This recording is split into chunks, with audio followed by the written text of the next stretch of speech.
এবার আপনাদের সামনে বক্তব্য রাখবেন জনাব মোরক সাহেব। প্রিয় জঙ্গলবাসী, আসসালামু আলাইকুম।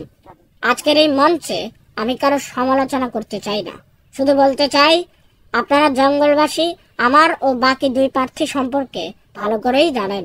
এই যে শিয়াল পণ্ডিত, সে হচ্ছে এই জঙ্গলের সব থেকে বড় একজন চোর এবং বাটপার। সে সারাদিন এর পুকুরের মাছ, তার খড়ের মুরগি এইসব চুরি করতেই ব্যস্ত।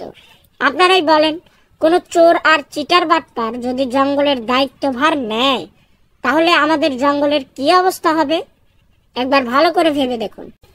শুধু তাই নয়, এই শিয়াল বুঝে না বুঝে যে কোনো জায়গায়, মূল্যবান জায়গায় তার পণ্ডিতি করে সেই মিটিং বা সেই সভাটা নষ্ট করে দেয়। আবার আমাদের মতো ছোট ছোট যে প্রাণীগুলো আছে সেগুলো তার খাবার। তাই সে যদি জঙ্গল নিয়ন্ত্রণের সুযোগ পায়, আমাদের মতো যত ছোট ছোট প্রাণীরা আছে কাউকেই সে বাঁচিয়ে রাখবে না, সে নিজের ভোগ হিসেবে সেগুলোকে ভোগ করবে। তাই আপনারাই সিদ্ধান্ত নিন এই জঙ্গলের জন্য সব থেকে যোগ্য প্রার্থীকে। এদিকে আমার কথা ভেবে দেখুন, আমি সকাল ভোরে উঠে মানুষকে নামাজের জন্য আহ্বান করি, সবাইকে আমার কণ্ঠ দিয়ে জাগ্রত করি যেন তারা সঠিক সময় সালাত আদায় করতে পারে এবং সকালে উঠে নিজের জীবিকার জন্য বের হতে পারে। শুধু তাই নয়, আমি কৃষক ভাইদের জন্য জঙ্গলের কীটপতঙ্গ খেয়ে জঙ্গলকে কীটপতঙ্গ মুক্ত করি। তাই আপনারাই সিদ্ধান্ত নিন, আমি যোগ্য নাকি বাকি দুই প্রার্থী যোগ্য। আর এই যে বান্দর সাহেব, তার সারাদিন বান্দরামি করতেই শেষ হয়ে যায়, জঙ্গল নিয়ে চিন্তা করার তার কোনো সময়ই নেই। তাই আমি মনে করি এই তিনজন প্রার্থীর মধ্যে আমি সব থেকে যোগ্য এবং সৎ প্রার্থী। তাই 21 তারিখ সারাদিন আপনারা মানুষ মার্কায় ভোট দিয়ে জয়যুক্ত করে তুলুন এবং আপনাদের সেবা করার সুযোগ দিন। জয় মানুষ মার্কার জয়, এই বলে আমি আমার বক্তব্য শেষ করছি।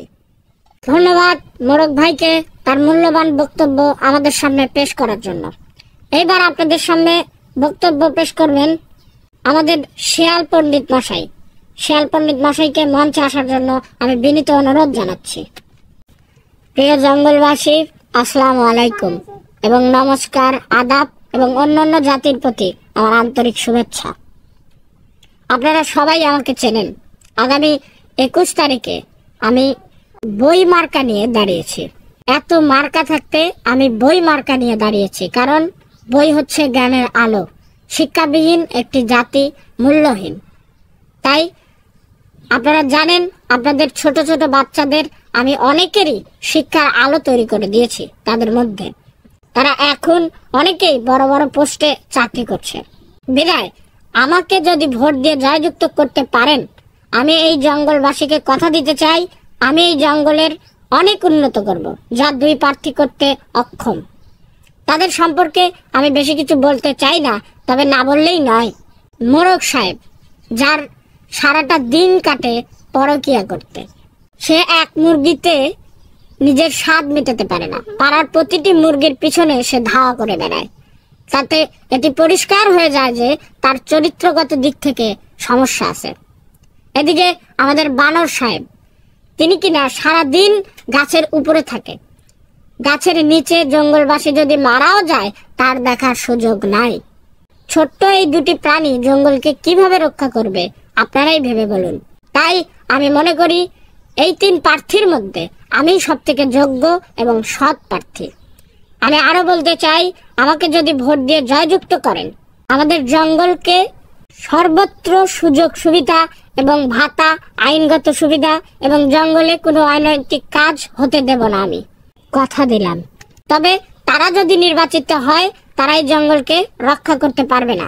মোরক সে একটা ছোট্ট প্রাণী, বানর সে একটা ছোট্ট প্রাণী, সে সিংহের কাছে কিছু না, সে শিয়ালের কাছেই কিছু না। তবে আমি শিয়াল পণ্ডিত, আমার জ্ঞানের কোনো অভাব নাই, শিক্ষাগত দিক থেকেও আমি যোগ্য। তাই বাঘ, হাতি বা যে কোনো ধরনের বড় প্রাণী যদি আসে, আমি বুদ্ধির মারপ্যাচ খাটিয়ে সেই প্রাণী থেকে আমি আমার জঙ্গলকে বাঁচিয়ে নেব। তাই 21 তারিখ সারাদিন বই মার্কায় ভোট দিন, এই বলে আমি আমার সংক্ষিপ্ত বক্তব্য শেষ করছি। ধন্যবাদ সবাইকে। ধন্যবাদ তিন প্রার্থীকে তাদের মূল্যবান বক্তব্য আমাদের সামনে পেশ করার জন্য। জঙ্গলবাসী, আসছে আগামী 21 তারিখ আমাদের জঙ্গলে নির্বাচন অনুষ্ঠিত হতে যাচ্ছে। তাই সবাই নিজ নিজ দায়িত্বে কেন্দ্রে উপস্থিত হয়ে আপনাদের পছন্দের প্রার্থীকে ভোট দিয়ে জয়যুক্ত করে তুলুন। আজকের মতো এই জনসভা এখানেই শেষ করা হলো। আপনারা সবাই নিজ নিজ বাড়িতে চলে যান। বন্ধুরা, বোনের নির্বাচন কার্টুনটির পরবর্তী পর্ব দেখতে হলে আমাদের চ্যানেলটি সাবস্ক্রাইব করে আমাদের পাশেই থাকুন।